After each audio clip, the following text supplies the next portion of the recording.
ഈശ്വര ഒരാപത്തും വരുത്തല്ലേ. ക്വസ്റ്റ്യൻ ചോദിച്ചോളൂ. നല്ല തത്ത പറയുന്ന പറഞ്ഞില്ല. ശരിക്കും സജിന ഇന്റർവ്യൂ തന്നതിന് ശേഷമാണോ ഇക്കയുടെ ഫാമിലിയാണ് ലോകം അറിയാൻ തുടങ്ങിയത്? എല്ലാവരും, ഞങ്ങൾ രണ്ടും ഒഴിച്ച് ബാക്കി എല്ലാവരും. നീയാണ് അതിൻ്റെ ഉത്തരവാദി. ഇതെല്ലാം ഉണ്ടാക്കിയത് നീ ഒരൊറ്റ ഒരുത്തനാണ്.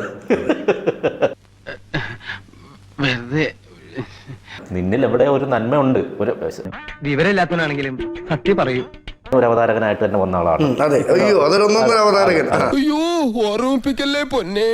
ബിഗ് ബോസിൽ കണ്ട ഒരു ഫിറോസ് ഉണ്ട്, ഒരു ചൊറിയൻ ഫിറോസ്. ശരിക്കും മലയാളികളുടെ മുന്നിൽ അല്ലെ റിയൽ ലൈഫിൽ ഫിറോസ് ഒരു ചൊറിയനാണോ? എന്ത് കാര്യത്തിനാണത്? ഞാൻ ചോദിക്കട്ടെ, ഇത്രയും നേരം ഞാൻ ഇവിടെ ഇരുന്നിട്ട് നിന്നെ എന്തെങ്കിലും ചൊറിഞ്ഞു? എന്റെ സ്വഭാവം അറിയാലോ. നമുക്കറിയാം ഒരു വേദിയിൽ വരുമ്പോൾ എങ്ങനെ പെരുമാറേണ്ടത്. പക്ഷെ നീ അത് പലപ്പോഴും ലംഘിക്കുന്നുണ്ട്. ഞാൻ ലംഘിക്കുമല്ല. അല്ലല്ല, നീ ഇപ്പൊ ചോദിച്ചതേ ഒരു ആദ്യം ഊള ആൻസറാ.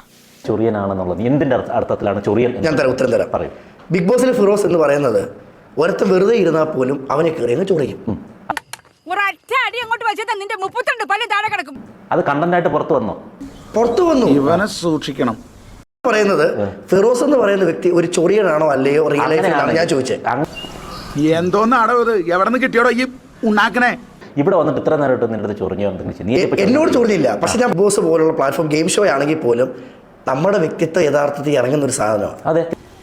എന്നിട്ട് ഉണ്ടായതുകൊണ്ട് അപ്പൊ നിന്നെ പോലെ ചൊറിയാൻ ചൊറിയതായിട്ട് തോന്നും.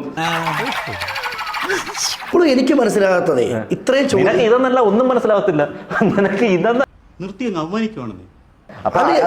അതിന്റെ ജോലിയാണ്. നിന്റെ ജോലി ഒരാളെ തെറി വിളിക്കുന്നത് നിന്റെ ജോലി. ഞാൻ തെറി വിളിച്ചിട്ടില്ല. എന്റെ ഒരു അങ്ങനെ തെണ്ടിത്തരം മാത്രം പറയരുത്.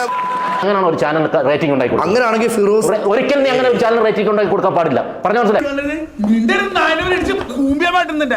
നീ ഇപ്പൊ എന്റെ അടുത്ത് ചോദിച്ചിരിക്കട്ടെ, ഇനി മേലെ ഒരുത്തിന്റെ അടുത്ത് ചോദിക്കരുത്. എന്റെ വേറെ സ്വഭാവം നീ കാണേണ്ടത്.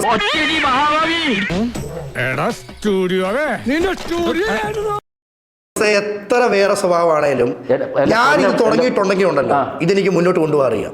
അങ്ങനെ നീ ഒന്ന് കൊണ്ടുപോകും. നീ ഒന്ന് കൊണ്ടുപോകും. അല്ല, നീ കൊണ്ടുപോകും.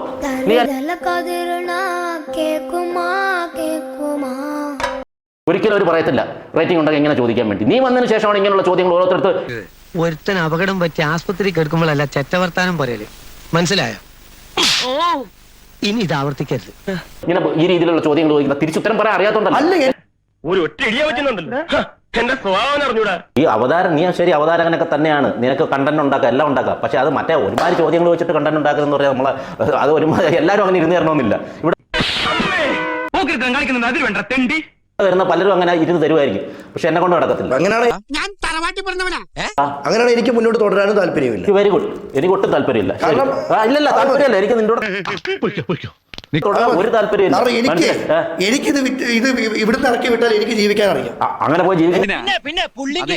ഇതൊക്കെയാണ് നമ്മളൊരു പ്രാങ്ക് ഷോ എന്ന് പറയുന്നത്. അതൊക്കെ ഗോപാലകൃഷ്ണൻ ഒരു നമ്പർ അല്ലേ? ഡയറക്ടർ ഒരു വട്ടമൊക്കെ ഞങ്ങള് പ്ലാൻ ചെയ്തിട്ട് എന്റെ ഇടയിൽ കൂടെ ഒരു പ്രാങ്ക്. ഇനി ഒരു നിമിഷം ഞാൻ ഇവിടെ നിൽക്കില്ല സാർ. ഞാൻ പോവാണ് സാർ. പോട്ടെ സാർ. എന്നാ പിന്നെ ഒരു കാര്യം ചെയ്യാം. രാവിലെ വരാം.